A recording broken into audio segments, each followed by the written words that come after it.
Nous te remercions pour ce moment. de nous retrouver ici ensemble, de prier, pour te louer. Oui, Seigneur, sois là présent près de nous.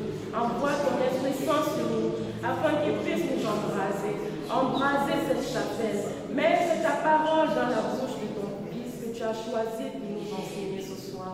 Oui, Seigneur Jésus, ne nous laisse pas tomber, ne nous abandonne pas, sois là présent et agissant avec nous.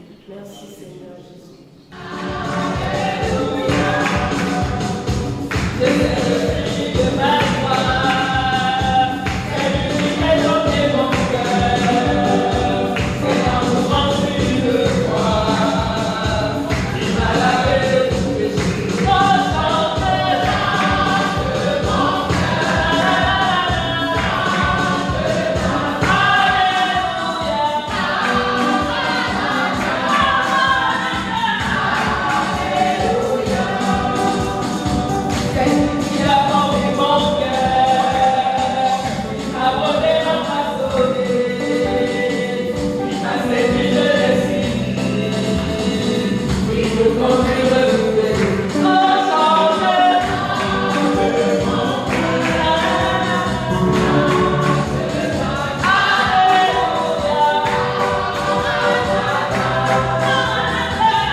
Que ton esprit ouvre notre cœur à l'intelligence de ta parole.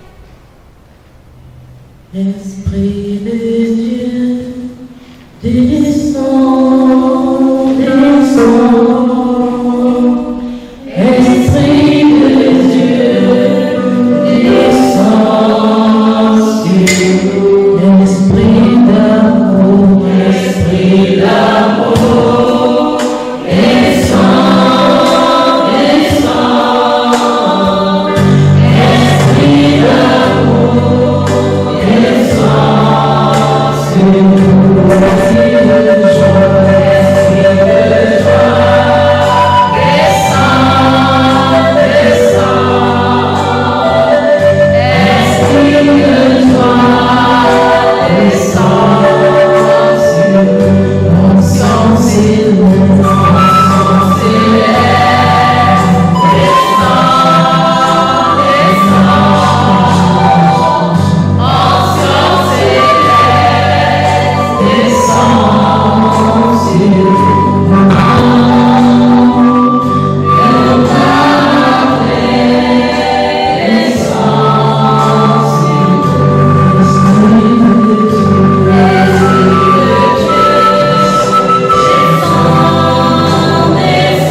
Mais cette pandémie ne nous empêche pas, par les moyens modernes, à être unis.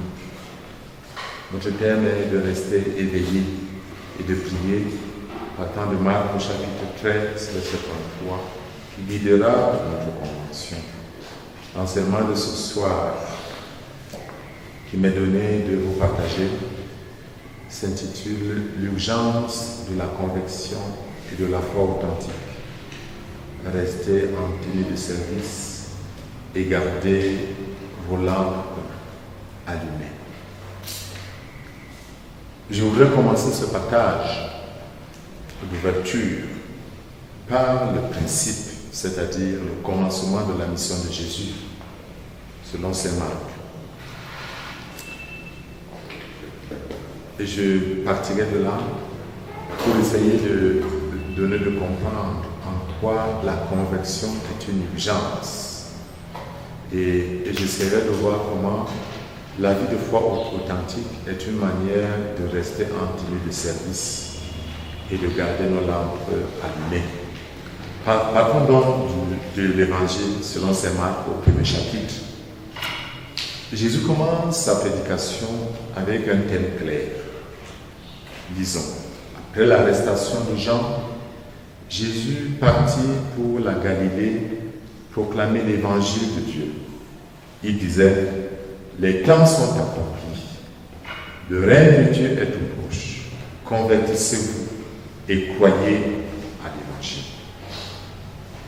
Les temps sont accomplis, le règne de Dieu est tout proche, convertissez-vous et croyez à l'évangile. Essayons de comprendre d'abord en quoi l'urgence nous touche. Et c'est quoi l'urgence? Nous entamerons après le thème de la conversion. Jésus commence par la notion de l'accomplissement. Les temps sont accomplis. Le règne de Dieu est tout proche. Nous connaissons, peut-être pas, peut-être oui, le terme procrastination. Le terme procrastination signifie renvoyer à demain. On dit couramment chez nous que qui remet à demain trouvera malheur en chemin. Donc la procrastination est cette manière de dire, bon, demain, je dois me convertir, je dois cesser de boire, mais je prends d'abord la séparante. Vous connaissez ce qu'on appelle la séparante, c'est cette bière qu'on boit dans ce secret. La séparante, ça s'allonge,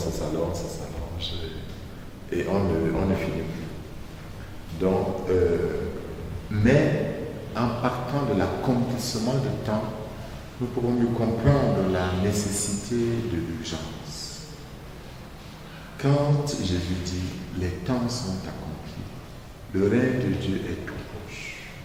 Il dit « Dieu est proche ». Son règne est descendu sur terre. Donc Dieu ne demeure pas comme on peut être tenté de le croire de temps en temps, dans des cieux lointains, séparés de la condition humaine. Mais il est avec nous. Dans la cosmogonie Bassa, on dit que le péché est venu du fait que les hommes qui étaient dans la grotte devaient faire un certain nombre de choses à des heures convenues, ils n'ont pas respecté toutes les conventions et Dieu s'est éloigné. Et la tendance, et c'est vrai, c'est d'être envahi par la notion du péché comme l'éloignement de Dieu. L'éloignement de Dieu. Dans la tradition biblique, ce n'est pas Dieu qui s'éloigne de l'homme. C'est l'homme qui s'éloigne de Dieu. C'est Abraham qui se cache quand Dieu le cherche. Et Dieu se met à sa recherche. Abraham, où es-tu? Qu'est-ce qui se passe? Mais cette recherche de l'homme, parce que la religion est conçue comme l'homme cherchant Dieu. Cette recherche que l'homme entreprend pour trouver Dieu est bouleversée et atteint son paroxysme quand Dieu rejoint l'homme dans l'incarnation qu'est Jésus. Donc quand Jésus dit « les temps sont accomplis », il parle de la proximité de Dieu. Et Jésus n'a pas employé cette expression une fois. Il le répétait, Dieu est proche. Et nous connaissons tous ces messages où il dit, si vous ne faites pas ceci, sachez que le règne de Dieu vous a dévancé. Le règne de Dieu est proche. C'est comme un refrain dans la prédication de la première église que nous rapportent les évangiles. Avant toute autre chose, il sera cru et annoncé que Dieu s'est rapproché de nous, que nous avons été graciés, que nous sommes bénéficiaires de la miséricorde. Voilà pourquoi Jésus peut nous dire, ne crains pas, je suis avec toi, je suis proche de toi, je resterai proche de toi. Et c'est vrai, quand je prends le cas d'une maman qu'on bouscule au marché, un Un jeune la bouscule, elle porte son assiette d'argile, l'argile tombe à terre, le jeune s'affiche même pas. La main là-bas lui dit, Dieu est au ciel. Ça n'a pas pour dire que Dieu est loin de la vérité. Ça veut dire que Dieu est proche et il voit. Alors, nous parlons ainsi. Ça signifie que nous sommes dans le cœur de Dieu, précieux à ses yeux, gardés dans la paume de ses mains. Et que cette présence de Dieu nous apporte une transformation intérieure. Donc, la proximité de l'amour de Dieu signifie pour nous le temps favorable, d'où la notion de l'urgence. L'urgence n'est pas comme un feu qui brûle, il faut vite l'éteindre. L'urgence est plutôt une dimension de la qualité de ce qui est là. Saint Paul, dans la deuxième lettre aux Corinthiens, chapitre 6, verset 1 à 2, reprend Isaïe 49 en écrivant aux Corinthiens, en tant que coopérateur de Dieu, nous vous exhortons encore à ne pas laisser sans effet la grâce reçue de lui. Car il dit dans l'Écriture, au moment favorable, je t'ai exaucé, au jour du salut, je t'ai secouru. Le voici maintenant le moment favorable, le voici le jour du salut. On peut donc dire qu'en matière de foi, le temps favorable, ce n'est pas demain. C'est aujourd'hui. C'est maintenant. Le fameux aujourd'hui de la Bible que nous chantons tout le temps. Nous savons que Dieu est l'éternel aujourd'hui. Donc la proximité de Dieu va avec cette notion de l'aujourd'hui. Et nous connaissons le psaume que nous chantons qui reprend le livre de l'Exode, le psaume qui dit « Si aujourd'hui vous entendez son appel, ne fermez pas vos cœurs. » La lettre aux Hébreux au chapitre 3, verset 7 reprend en ajoutant une petite nuance en disant « Voilà pourquoi l'Esprit Saint dit « Si aujourd'hui ». Donc cette parole d'urgence, comme je disais, n'est plus comme un feu, c'est plutôt comme une attraction. C'est-à-dire, je ne peux pas rester insensible à cette proximité, à ce temps eschatologique, parce que les temps sont accomplis. Le Seigneur se fait proche. Et son amour nous envahissant, il ne sied pas que nous restons insensibles. La parole de Dieu apporte la consolation, apporte la grâce, apporte la paix. Mais dans le même temps, la parole est un appel à la conversion. Voilà pourquoi l'urgence n'est pas à être entendue comme quelque chose qui nous fuyons, la fin des temps arrive. Non, c'est que envahi par l'amour. Mais cet amour qui nous appelle à correspondre, à nous mettre au même diapason. Et nous allons le découvrir parce qu'en réalité, l'appel à la conversion à quoi? C'est quoi la conversion? C'est deux mots, c'est deux termes latins, cum, qui veut dire vers. Donc, se tourner vers. C'est un peu quelqu'un qui marche, disons, vers le nord et se tourne, commence à marcher dans le sud. C'est ça qu'on appelle la conversion.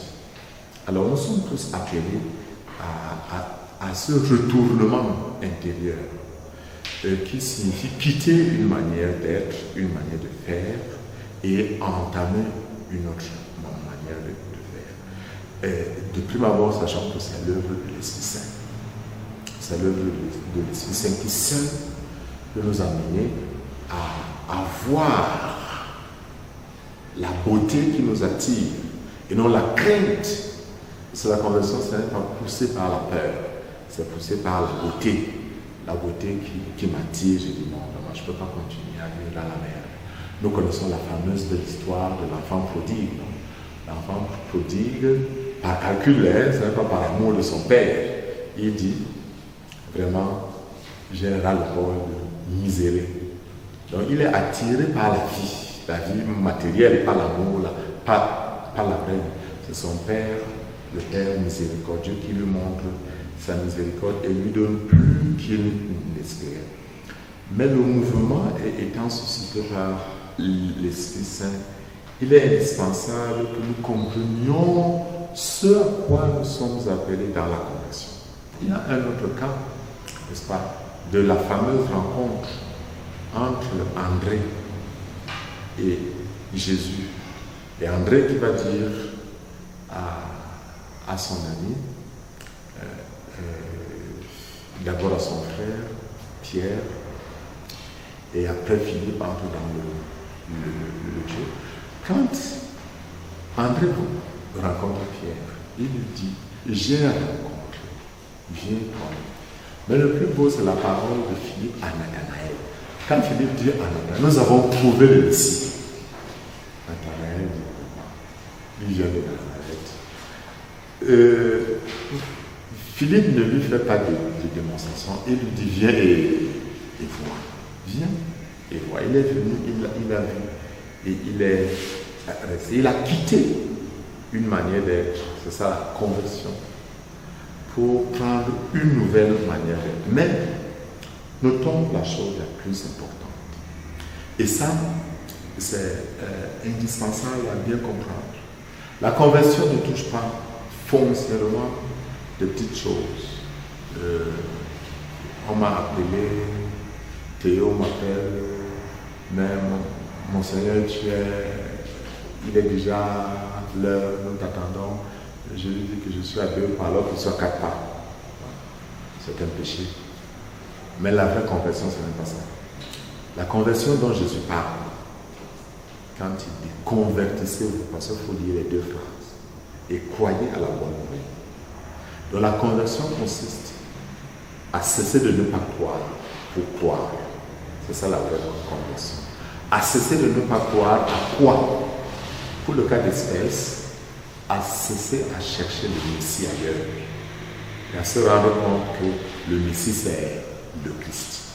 Si vous lisez le livre des Actes des Apôtres, la grande prédication au début des Actes des Apôtres était une seule chose qu'on appelle le kérigme. Montrer que Jésus est vraiment mort, qu'il est ressuscité, qu'il est monté aux cieux, qu'il a envoyé l'Esprit Saint. Et en ça, il est le Messie. Et ça, les Juifs n'ont jamais accepté ça, que Jésus est le Messie. C'est la cause première et l'ultime cause de la mort de Jésus, qu'il est le Messie. La promesse faite à nos pères, la voilà accomplie en Jésus. Donc la conversion consiste à quoi donc? Consiste à... Je vous donne l'exemple de Jean-Baptiste. Jean-Baptiste, c'est le cousin de Jésus.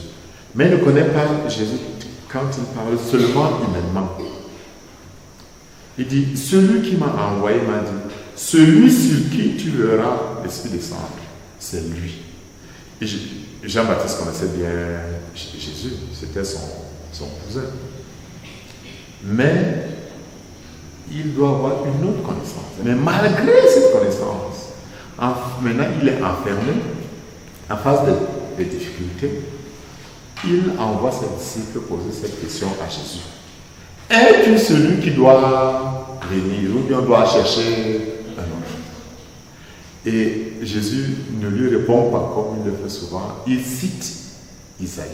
Il dit, allez rapporter la fameuse prophétie d'Isaïe, la prophétie messianique. Les aveugles voient, les boiteux marchent. Mais surtout, la bonne nouvelle est annoncée aux pauvres. Et c'est ça le Messie. Donc, Jean-Baptiste a posé cette question. Est-ce que tu es celui qui apporte la bonne nouvelle aux pauvres? Est-ce que c'est toi qui fais marcher les boiteux, voir les aveugles, entendre les sourds? Jésus répond, regardez, et vous-même allez rapporter. Ils iront et rapporteront à Jean-Baptiste. Donc, la conversion fondamentale est la conversion à Jésus comme Messie. Il n'a pas un Messie extérieur, pas un Messie de l'univers, comme celui qui me donne de vivre d'une nouvelle manière, d'orienter ma vie sur lui. Et c'est Paul qui a fait cette expérience réelle Parce que quel était le problème de Saint Paul que nous vivons aujourd'hui? Le problème de Saint Paul était celui-ci. Nos pères ont reçu des prophéties et nous attendons le Messie. Un homme s'est levé, il prétend que c'est lui le Messie, alors que ce n'est pas lui. C'est ça ce que Saint Paul dit. Les gens se trompent, ils disent que. Donc il devient le gros persécuteur des chrétiens. Jusqu'au jour où il fait lui-même l'expérience de Jésus. Et il comprendra que le Messie c'est le Christ. Voilà pourquoi il dira à la fin de ça. Je vis, mais ce n'est plus moi qui vis, c'est le Christ qui vit en moi. La conversion, c'est tendre vers ça. C'est-à-dire arriver progressivement à une dimension où je vis, mais ce n'est plus moi qui vis, c'est le Christ qui vit en moi. Ma vie présente dans la chair, je la vis dans la foi au Fils de Dieu qui m'a aimé et s'est livré pour moi. Et là, je viens lui dire, n'aie pas peur de prendre Marie, ta femme.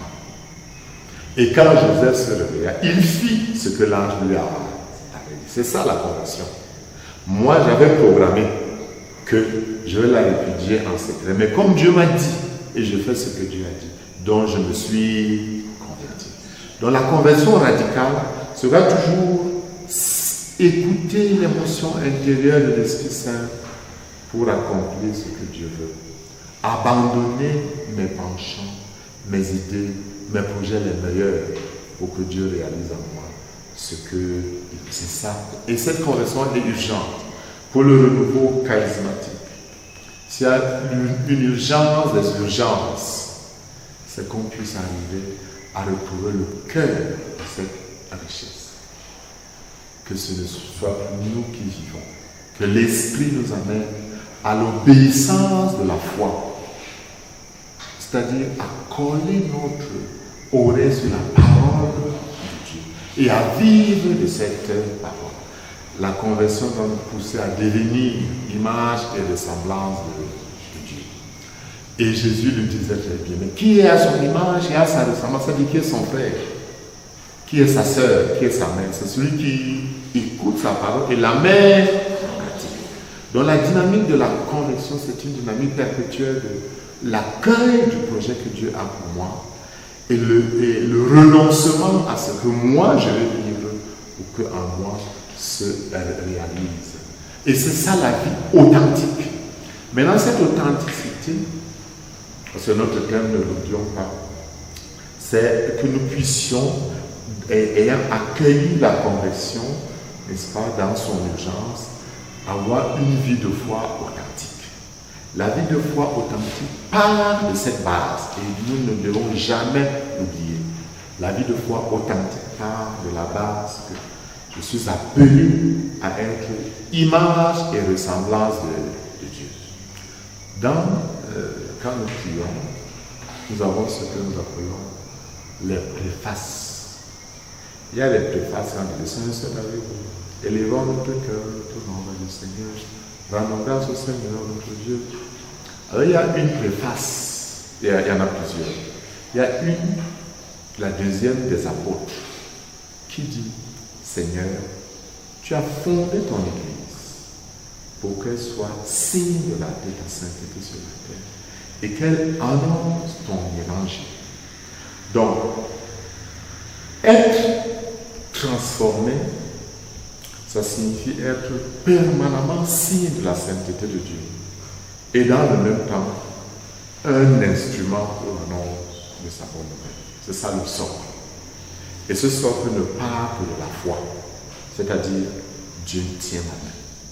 Et je me laisse conduire par lui. Notons que la vie authentique dans la foi, parfois nous pousse à voir clairement là où nous devons aller. Mais parfois nous ne voyons pas clair. Mais il y a un chant très populaire que nous connaissons, que nous chantons tous les jours, mais qui exprime avec des mots simples comme l'Alex Orandis sait le faire. C'est comme un enfant.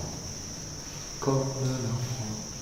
Tient la main de son père sans bien savoir où la route conduit. Comme un enfant.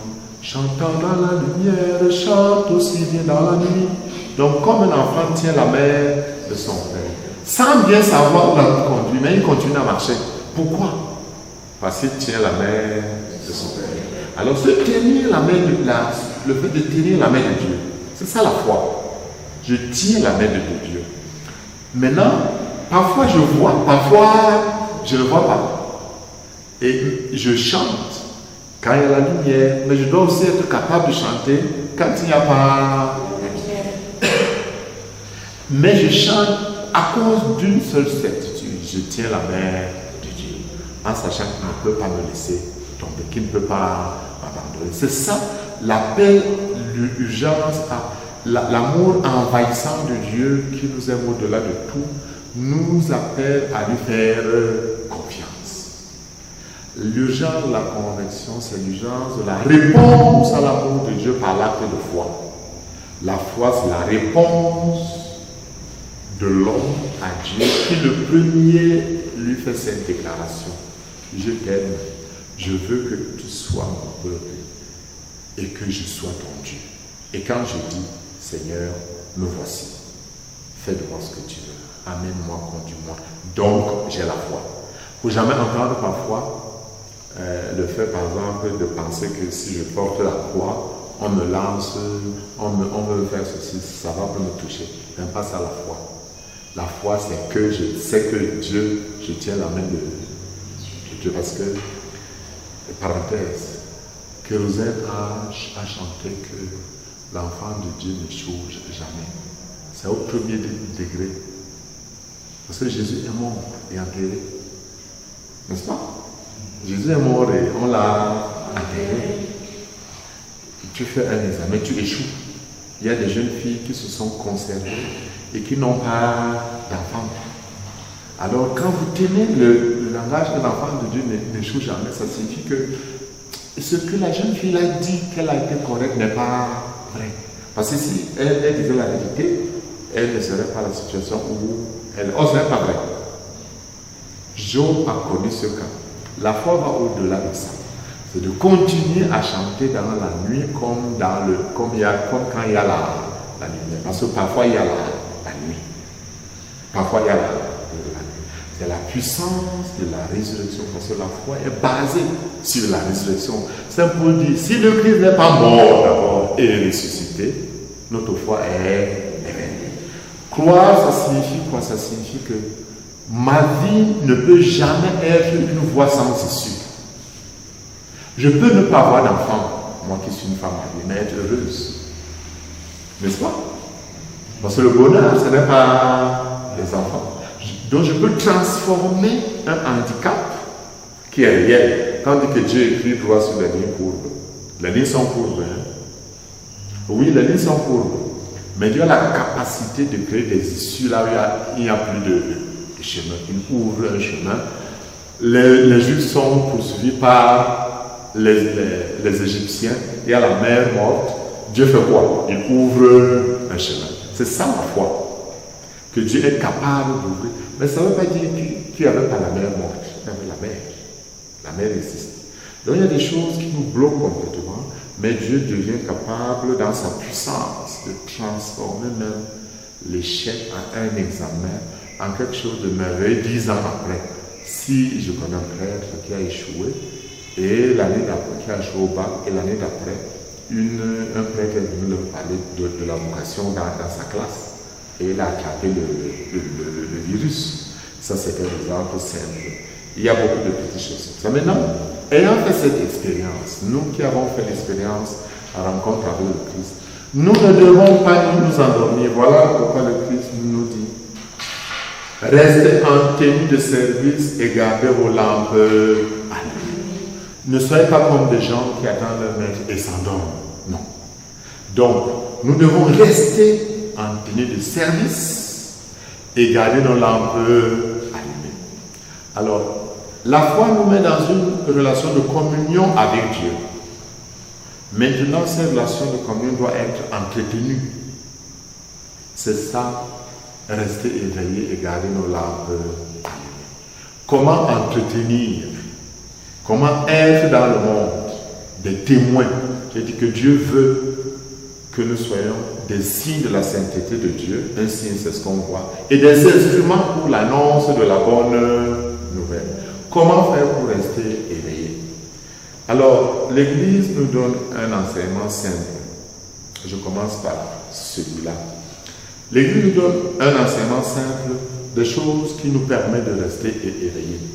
La première chose qui nous permet de rester éveillés, c'est la prière. Voilà pourquoi Saint Paul dit prier sans cesse. Donc, l'éveil, c'est d'abord dans la prière. Nous devons être des gens qui prient. Donc, il faut constamment améliorer la qualité de notre prière pour que non seulement elle rythme notre vie, mais il faut qu'elle soit davantage intense et fervente. Ça doit être un cri perpétuel qui s'élève de la terre vers Dieu, mais également qui reçoit de Dieu. Voilà pourquoi nous devons enrichir notre prière tout le temps. Quand un bébé est mal nourri, on lui donne la bouillie enrichie.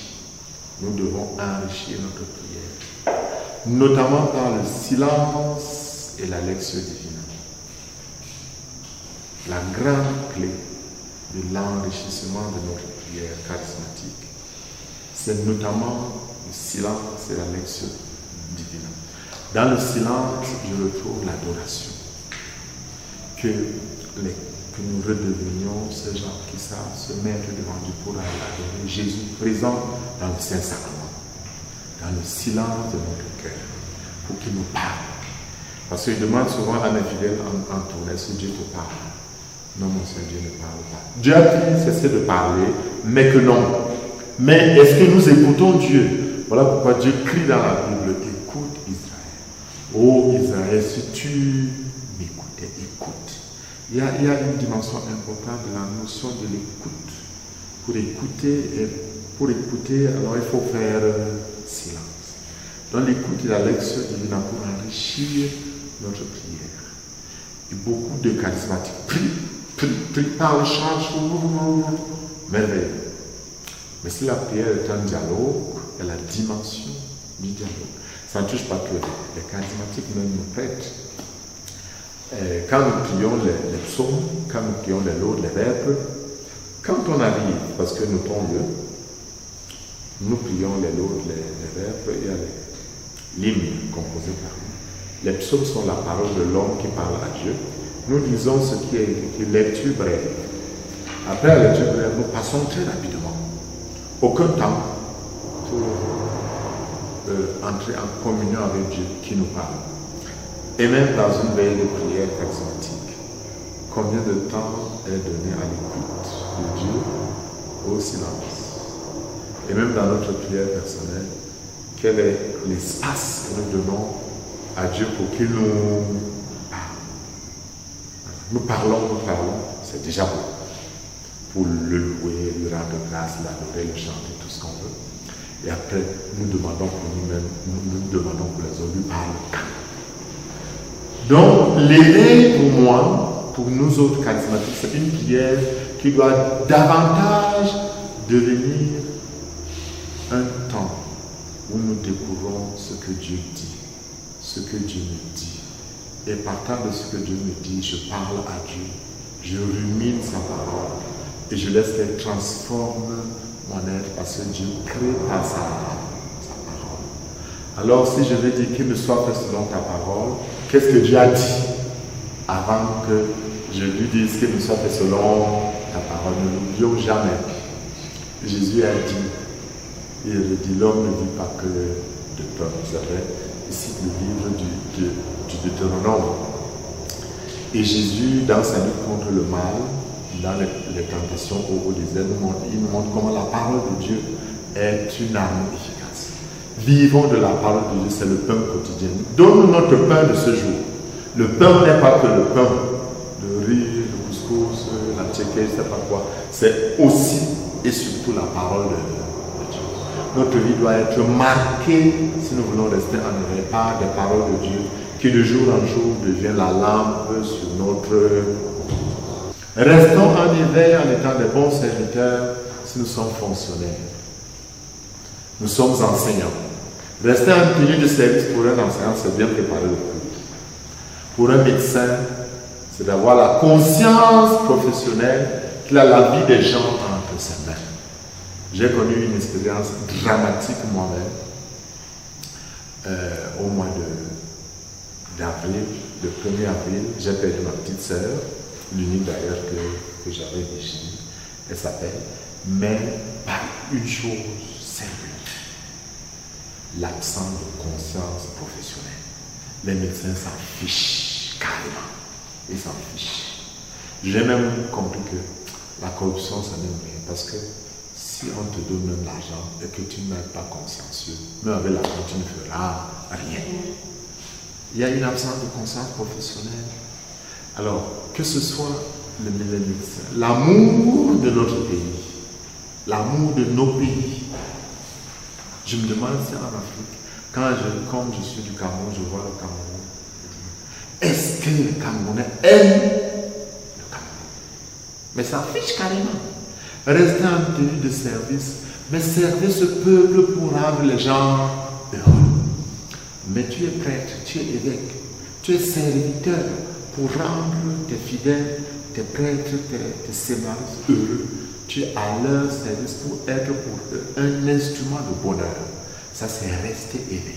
Et c'est urgent pour nous. Si nous nous sommes convertis, si nous avons une relation intense avec le Christ, nous ne pouvons pas oublier que le pauvre crie parce qu'il a faim. On ne pourra pas détourner une route, un hôpital. C'est impossible que je sois plongé dans le Seigneur et je m'assieds sur les dossiers des gens. C'est-à-dire que je fasse perdre les dossiers des gens. C'est inimaginable. Donc, la charité fraternelle est cette expression immense de celui qui est serviteur. C'est un engagement de solidarité en faveur des autres. C'est d'une manière de regarder celui qui est en face de moi comme un frère, comme une sœur. L'autre jour, une de mes filles m'envoie ses photos tuméfiées, battues par son mari. Et je l'appelle, je dis, mais c'est quoi? Vraiment, il a exagéré. Et j'ai noté une chose que je dis avec justesse. Les hommes qui battent leur femme tapent à deux endroits, le visage et le bas-ventre. Le visage pour défigurer ce qui est beau et le bas-ventre pour détruire la vie. Il n'y a rien de plus méchant. Rien de plus méchant. Et comment je peux dire que je suis signe de l'amour de Dieu en détruisant le visage de ma femme pour qu'on ne voit plus qu'elle est une fleur, alors que Dieu veut qu'elle soit sainte, immaculée, sans tache, ni ride. Les hommes qui m'écoutent, je ne suis pas féministe, je dis l'évangile. Mais le service, c'est ça. C'est rendre ma femme heureuse. Maintenant, la femme doit rendre son mari heureux. Et nous sommes des serviteurs, nous restons en éveil quand nous nous rendons compte que les biens de ce monde ne nous appartiennent pas à nos sœurs, c'est les biens du monde. Donc j'ai eu des capacités, j'ai eu des grâces de travailler, de m'enrichir. Je dois me soucier de celui qui a faim, de celui qui a soif, de celui qui n'a pas d'habit. Bon, et je peux me dire, mais je me suis battu. Oui, je me suis battu. Mais qu'as-tu que tu n'as reçu? Je dois me soucier. Je dois me soucier. Et donc, le partage entre dans cette dynamique de la charité, c'est ce que Jésus nous demande. J'avais faim, tu m'as donné à manger. J'avais soif, tu m'as donné à boire. Rester en tenue de service et rester éveillé signifie également avoir la capacité de jeûner. Le jeûne, c'est l'expression de l'engagement ascétique. La 16, c'est quoi? La 16, c'est mettre de l'ordre dans sa vie. C'est ça qu'on appelle la 16. Mettre de l'ordre dans sa vie. Donc, je m'habille de manière tchakala comme ça là. La cesse consiste aussi à bien. Elle dit, je mets le rouge à lèvres ici, le bleu ici, le noir ici, le violet ici. La cesse consiste à mettre de l'ordre dans cette vie. Mais ça touche donc d'autres domaines essentiels de notre vie. Est-ce que je mets de l'ordre dans ma manière de manger, dans ma manière de boire? Est-ce que je mets de l'ordre par rapport au téléphone, à WhatsApp, à Facebook, à Instagram? Je sais plus ce qu'il y a. Est-ce que je mets de l'ordre dans ma manière de danser, dans ma manière de m'habiller? Voilà. Bon. L'habillement est devenu un problème maintenant. Moi, je ne suis pas contre les filles de foulard, ça me dit absolument rien. Mais comment est-ce que j'ai une tante qui a une cinquantaine de valises d'habits. Bon, moi je veux bien que les gens s'habillent. Hein. On parle de quelqu'un qui avait 500 vestes griffées. Bon, moi je veux bien qu'on porte les vestes. J'ai rien contre les vestes. Bon.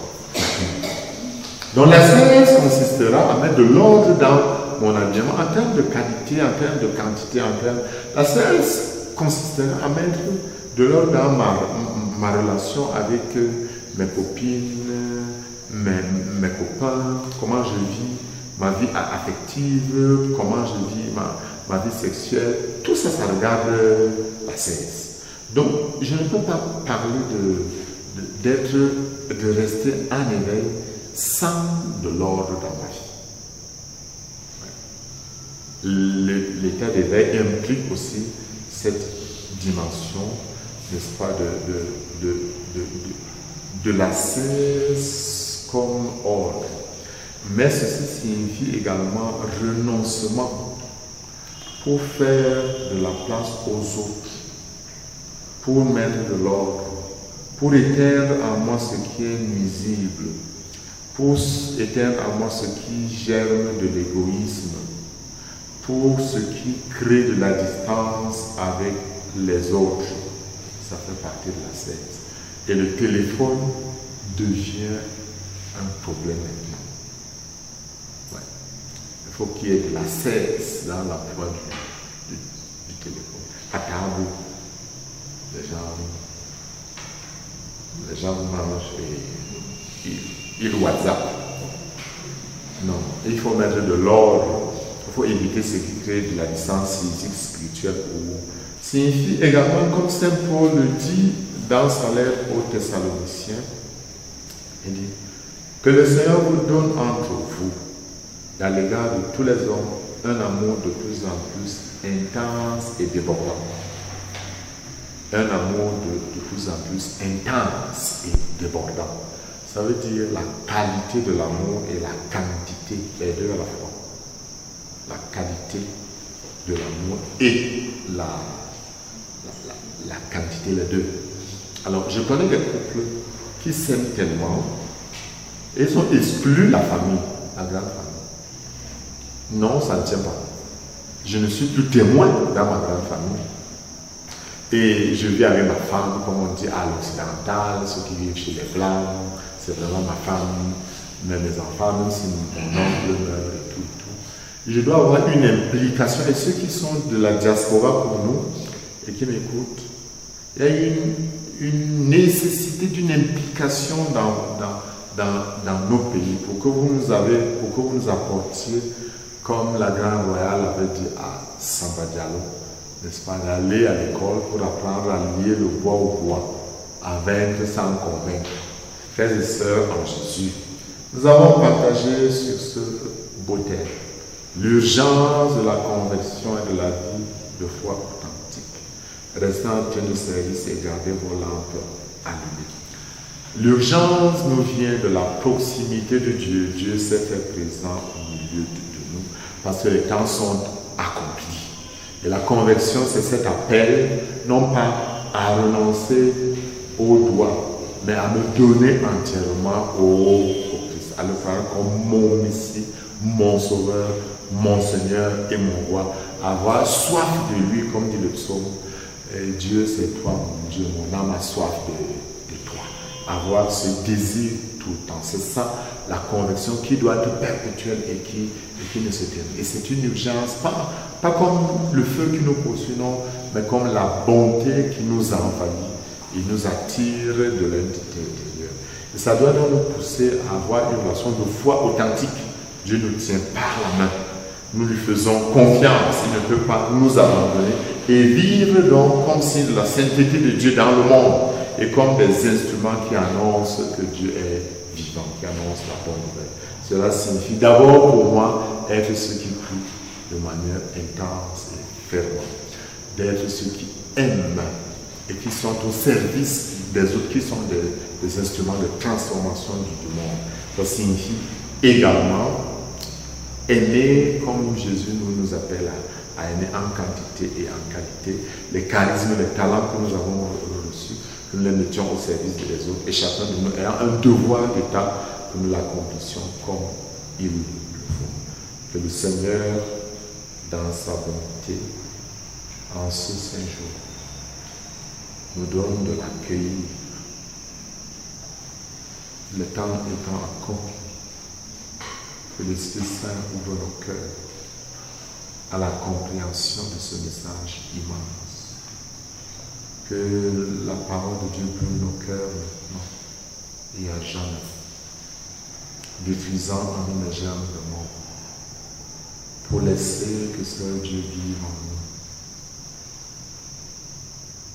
nous. Que l'Esprit dans sa puissance, habitant nos cœurs, fasse de nos plus que jamais des signes de la sainteté de Dieu, des instruments pour l'annonce de sa bonne nouvelle.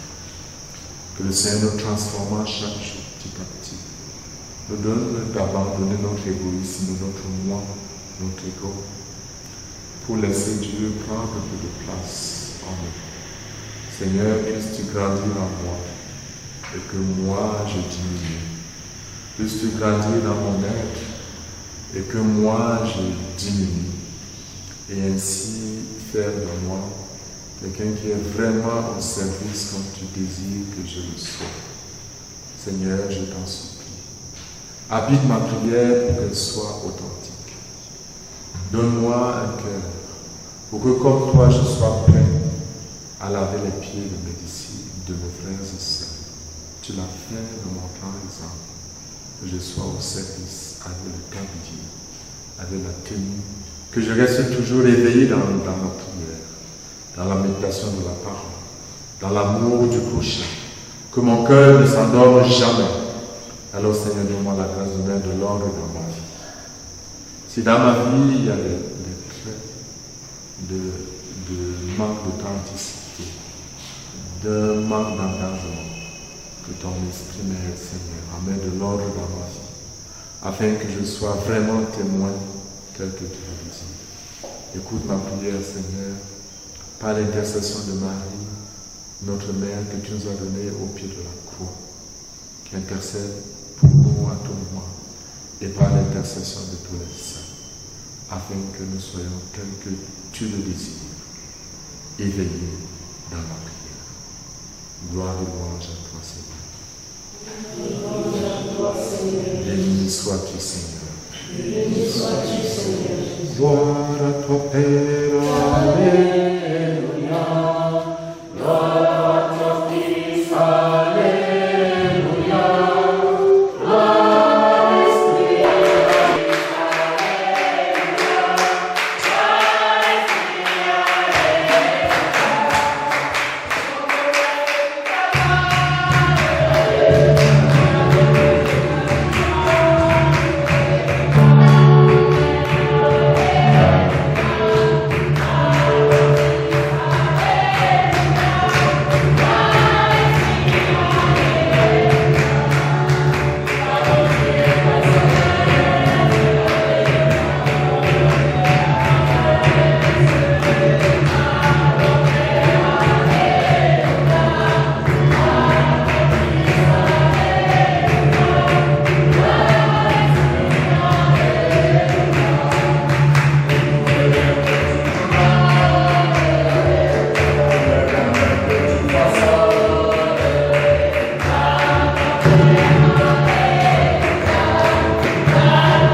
Père.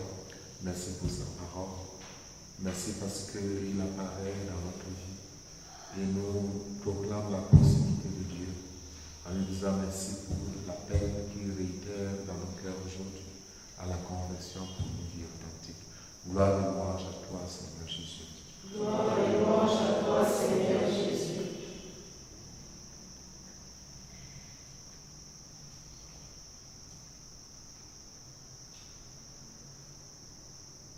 Gloire et louange à toi, Seigneur Jésus.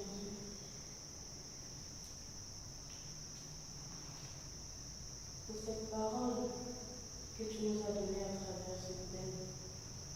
Oui, Seigneur, tu nous as invités à la conversion véritable, à changer ce que nous faisons de mal et commencer à faire ce qui est bien, à vivre selon ta parole, à croire en ta parole et nous écouter, à cesser de servir les autres dieux et nous tourner vers toi, toi le véritable Dieu, notre Créateur qui nous aime tant, notre Père. Oui, Seigneur Jésus, nous te remercions pour cette parole, te remercions pour cet enseignement qui donne la vie, qui vient nous rebooster, qui vient raviver en nous la foi, l'espérance. Merci, Seigneur Jésus. Merci, Seigneur Jésus. Seigneur Jésus, nous te disons une fois merci. Merci pour cette merveilleuse journée. Merci pour cet enseignement. Tu nous appelles, tu nous rappelles à nous. Tu nous rappelles que nous devons nous donner à toi, que tu es le chemin, que tu es la vie. Tu nous demandes de changer notre vie. Tu nous demandes de nous convertir, de changer de vie, de vivre selon toi, de vivre selon ta volonté. Que nous ne puissions plus vivre selon nous, mais que toi tu puisses vivre en nous. Nous te disons merci, Seigneur Jésus. Merci, Seigneur Jésus. Merci, Seigneur. Gloire à toi, Seigneur. Gloire à toi, Jésus.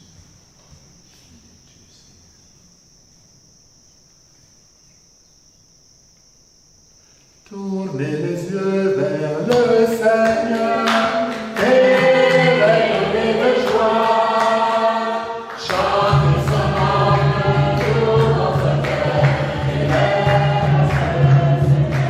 Alléluia, Seigneur, tournez les yeux, tournez les yeux et rayonnez de joie. Chantez son nom de tout votre cœur. Il est Alléluia, c'est notre Seigneur. J'ai cherché le Seigneur et il m'a écouté. Il m'a guéri de ma peur et sans fin je le louerai.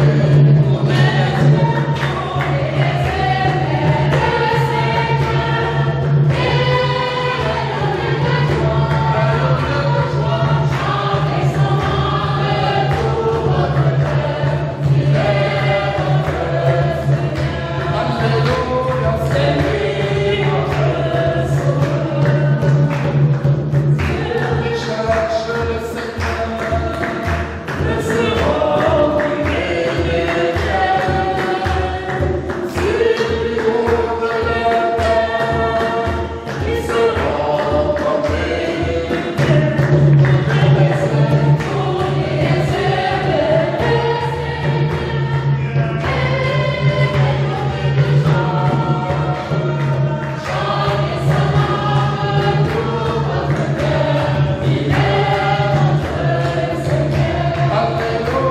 c'est lui notre Seigneur. Ouvrez les yeux vers le Seigneur et rayonnez de joie. Chantez son nom de tout votre cœur. Il est notre Seigneur. Alléluia, c'est lui notre Seigneur. C'est toi notre Sauveur, Seigneur, c'est toi notre Seigneur. Nous tournons les yeux vers toi et nous rayonnons. Parce qui regarde vers toi resplendit, sans ombre ni trouble au visage. Même si plusieurs voix nous appellent, Seigneur, même si nos yeux voient plein de choses qui brillent, nous savons que ce n'est pas de l'ombre.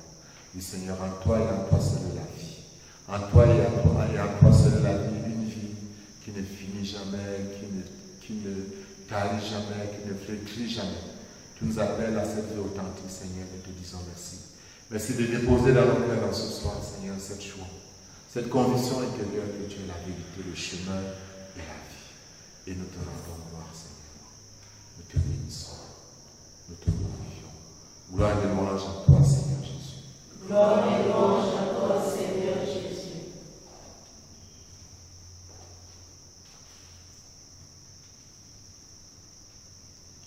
Je te rends grâce de tout mon cœur, Seigneur mon Dieu. à jamais.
Et portant également en prière pour nos communautés, nos familles, ainsi que ceux qui se sont confiés à nos prières, en pensant à ceux qui souffrent et à nos bienfaiteurs, nous te prions, Seigneur, avec la prière de ton Fils, comme lui-même nous a enseigné. Notre Père, qui es aux cieux, que ton nom soit sanctifié, que ton règne vienne, que ta volonté soit faite sur la terre comme au ciel. Donne-nous aujourd'hui notre pain de ce jour. Pardonne-nous nos offenses, comme nous pardonnons aussi à ceux qui nous ont offensés. Et ne nous soumets pas à la tentation, mais délivre-nous du mal. Car c'est à toi qu'appartient le règne, la puissance et la gloire, pour les siècles des siècles. Le Seigneur soit avec vous. Et avec votre esprit. Que demeure en vous la grâce de Dieu, la grâce qu'il vous offre aujourd'hui. Que Dieu vous protège de l'oubli et du doute, et vous comble au-delà de ce que vous méritez. Amen. Amen. Jésus est ressuscité, et il nous fait renaître, qui vous rappelle toujours à cette conversion intense et unique. Il est la source de tout bien. Que rien, pas même la mort, ne puisse vous ravir de votre foi, de votre espérance et de votre charité. Amen. Amen. Jésus ressuscité nous a promis l'Esprit qui est descendu sur les apôtres. Que l'Esprit Saint vous conduise, qui vous comble de ses dons et de ses charismes, et qui vous donne de posséder dans la foi tout ce que vous espérez et vous corde d'une joie parfaite. Amen. Amen. Et que Dieu Tout-Puissant vous bénisse, le Père, le Fils et le Saint-Esprit. Amen. Allez dans la paix et la joie de Christ. Nous rendons grâce à Dieu.